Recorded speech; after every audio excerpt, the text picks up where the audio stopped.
Hello guys, আসসালামু আলাইকুম। আশা করি সবাই অনেক ভালো আছো। তোমাদের দোয়া আমি অনেক ভালো আছি। তো তোমাদের মাঝে আরও একটা ভিডিও নিয়ে আসলাম।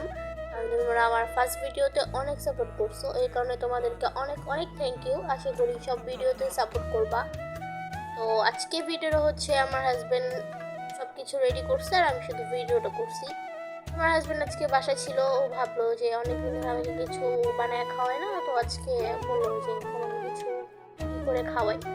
আমি বললাম যে ঠিক আছে। তো বললো যে কি করা যায়, শর্টকাটে ফ্রেঞ্চ ফ্রাই বানিয়ে ফেলি। তো আমি বললাম ওকে।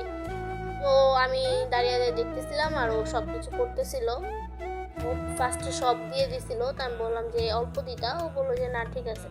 তো আমি এই ফাঁকে মেয়োনিজটা বানিয়ে ফেলছিলাম। তো আমি দেখতেছিলাম যে ও আসলে কি কি করতেছে। তারপরে আমি এসে দেখলাম যে এক সেট হচ্ছে আর এক সেট হচ্ছে না। তারপর আমি একটু ঢেকে দিলাম। তারপর আবার একটু পরে এসে দেখলাম যে না, হয়ে গেছে, প্রায় শেষ পর্যায়ে। তারপর আমি এটা নামিয়ে ওকে খেতে দিই। তারপর ও খাওয়ার পরে আমি খাই। খেয়ে দেখি যে না, আসলে অনেক টেস্ট হয়েছে।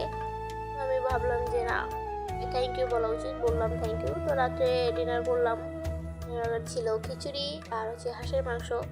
আজকে আমি ফার্স্ট টাইম হাঁসের মাংস রান্না করছিলাম, ভাবিও না এত টেস্ট হবে। আসলে অনেক টেস্ট হয়েছিল, সবাই খেয়ে অনেক প্রশংসা করতেছিল। আসলে রান্না করলে সবাই প্রশংসা করলে আরও রান্না করার ইচ্ছা জাগে। তো আমিও খেলাম, খেয়ে দেখলাম যে না, আসলে অনেক ভালো হয়েছে। তারপর রাত্রে কফি খেয়ে ঘুমিয়ে পড়লাম। আল্লাহ হাফেজ, সবাই ভালো থাকবেন।